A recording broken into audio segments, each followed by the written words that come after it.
O'zbekistonda oxirgi yillardagi eng yaxshilardan bo'lgan kitobni ko'rsataman. Bu otlarning nomini aytishim shart emas. Ko'rganda bittada taniysiz.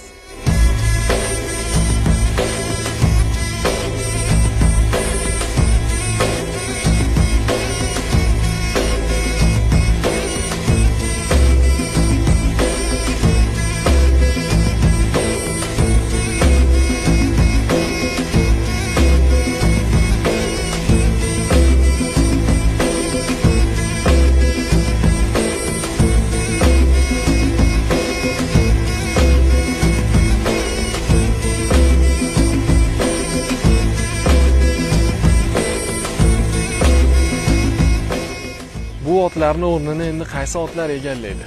Fikrlaringizni qoldiring. O'zbekistonda oxirgi yillardagi eng yaxshilardan bo'lgan kitobni ko'rsataman. Bu otlarning nomini aytishim shart emas. Ko'rganda bitta